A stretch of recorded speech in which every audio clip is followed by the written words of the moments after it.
This is the MOBAPAD N1HD. Yes, you have all been asking me when this video has been coming out, and well, I needed time to test it, so give me a break. And I'm also sick.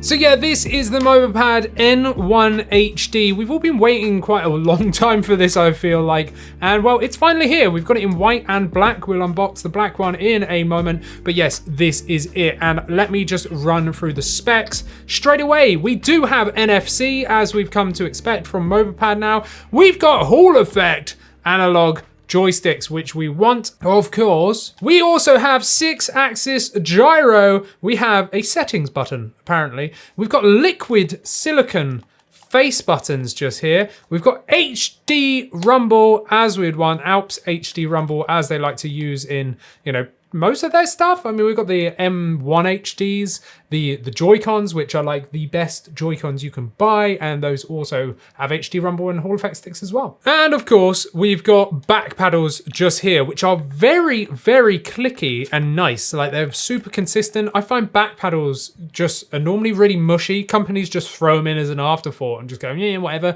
These ones are actually very consistently clicky. I like that. Not like a mechanical switch. They're not mechanical clicky, but they're just nice, and like you feel the actuation. It's very, very good. On the top, we've got our USB-C charging port. We've got our connection mode, and this is now a multi-platform controller, and it comes with a USB dongle inside the box. So along with those back paddles, we also have turbo and macro, and yes, there is an app, but straight off the bat, I'm gonna tell you that at the time of filming this, I couldn't get the app to work. I'm sure by the time you're watching this, it'll be working fine. So I won't be covering the app here, but in the app, typically, you can update firmware and you can change button remappings and all that good stuff via the app. So let's just take a look inside the box and show you the black one, which is brand new. I haven't even opened this one yet. So you get the controller in there, and then in here, we get a USB-A to USB-C cable. We get a different D-pad. If you don't like the dome one, then you do get a typical one, as well as that USB-A dongle for connecting it to a PC. And then we get the black one, which I've not even seen yet, but oh, look at that. That's nice.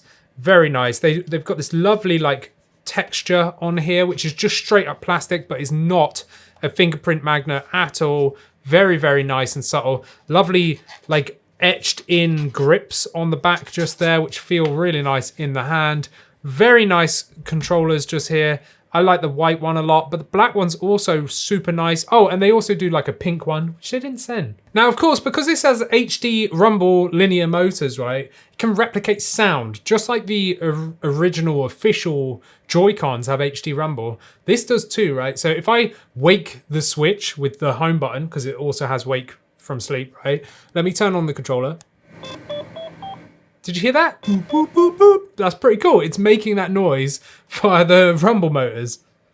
And of course, it's now turned on my switch and gone, hey, you know, like you're now playing Mario, which you can't see because my light's too big. But anyway, let's just have a feel of the controller. So ergonomically, feels lovely. Back paddles fit right into your fingers really well, even though they're only small, right? But everything fits lovely. You've got access to that clicky D-pad just there. You've got access to the joysticks and the bumpers and the face buttons and everything. It's just really, really nice. Let's go over the feel of everything. So yes, we've got liquid silicone buttons here, which have a tactile feel, but they're also nice and cushioned, whilst giving you way longer lifespan than typical membrane buttons, right? So this liquid silicone is different from the normal silicone, and they're saying that you'll get 5 million clicks out of these. Now they return really nicely. They have the smallest bit of pre-travel and the smallest bit of post-travel, but honestly don't notice it because they return so quickly. It's a little bit different than straight up mechanical switches like they used in their Chitu HD. But honestly,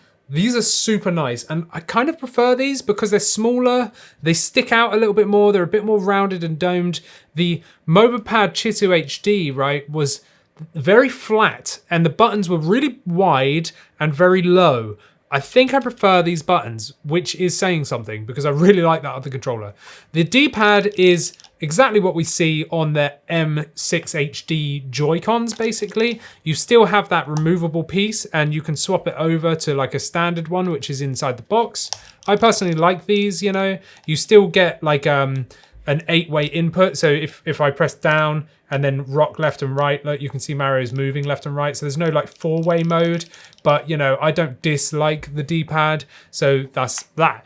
The bumpers are consistent with one another. There is a bit of pre-travel, bit of post-travel, but that's fine. It's not overly bad. The triggers actually kick out and flick up on the back, just like the Chitu HD did as well. I like the triggers. They're just digital ones, as you would imagine. So they're not analog in any way because the Switch doesn't take an analog signal. The joysticks then are super smooth. They're full-size sticks, but they are so smooth. It's unreal, right? They've got anti-friction rings around the joystick, but no metal anti-friction rings. But honestly, I don't think it needs it. They're so smooth. I don't even know how they've managed to get these that smooth without adding those the metal rings around the stems. No idea how they've like done that. They don't remove, they are just set in, so you can't change the tops or anything like that. But really, really good. And if you don't know what Hall effect sticks are, no drift, basically. Switch is prone to drift, most controllers are prone to drift, but Hall effect sticks, lower dead zones, higher accuracy, higher polling rate, and just much more accurate in general without that drift, right? So I've chosen this level in Mario because when you roll over the blocks, the HD rumble actually mimics the sound, right? So let's see if you can hear it.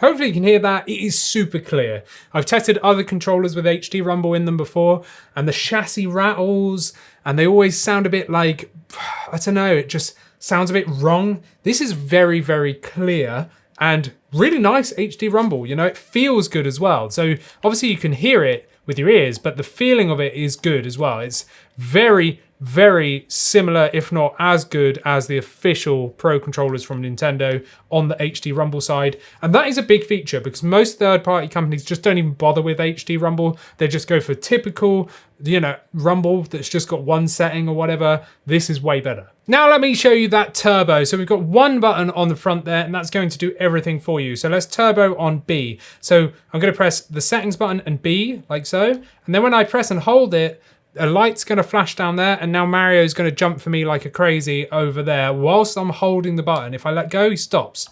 If I press, he keeps going. So it's pressing for me as if I'm doing this, right? And pressing load. So it saves the button, but also saves your fingers and whatever else. If I press the settings button and B again, nothing happens until I press it. Now he's doing it for me whilst it's not pressed. If I press it again, it pauses it. If I press it again, it's going to keep going, right? If I press settings and B once more, it now stops and that's it, it's gone. Or I can hold the settings button down for about 5 seconds and it will just clear it all. But there is more, we've got macro as well. So what I'm gonna do is press and hold the settings button for a few seconds, 3 seconds, that will light up. I'm gonna jump, and then I'm gonna go like this, right? And then I'm gonna press the back paddle that I want.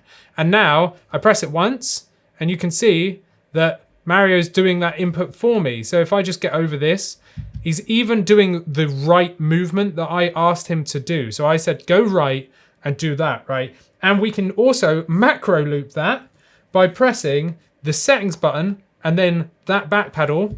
And now he's just going to keep doing it for me. So I don't even need to do anything now because I've held right. Eventually, he's going to go right. So really, I could play through this whole level on Mario by not actually doing anything pretty much. Obviously, he might die or he might miss a jump or whatever, but those inputs are now on and they're getting turboed as well. If I press settings button and then that back paddle once more, it's cancelled that turbo out, but the macro is still there. If I press that back paddle, he's still going to do that series of inputs for me once and then stop, right? Now, if I want to clear that, I can press the settings button for 3 seconds.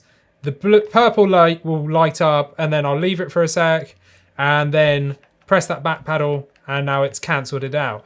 But the only problem here is there's no true button swap. You have to do that via the app. So you cannot assign a button to the back paddle. And what I mean by true button swap is if I press B, see how he jumps small? But if I press and hold B, he jumps high. A lot of controllers have true button swap where you can reassign that to the back. This cannot do that. If I get the macro record up, right, press B once and then hit that back paddle, he's only ever going to jump as high as I recorded it, right? So it's like a 1 second record of that input, not a true reassign. So that's the only negative here. The only negative on this controller I can think of is the fact that it doesn't have true button swap. If it had that built-in, integrated into the controller, it would be an absolute 100% win, but it doesn't. But it does kind of still have it because you can still do that via the app, which I've not been able to get to work at the time of this video. Obviously, if you know, by the time you're watching this, that app will probably be working, but I've got pre-release models and stuff, so, you know, whatever. But yeah, so it's a bit of a sad thing, a bit of a negative. You can't just auto, you know, put true button swap on the back there. Maybe they can address that in a firmware update. Hopefully, MOBAPAD, if you're watching, then do that, because why not? But whatever.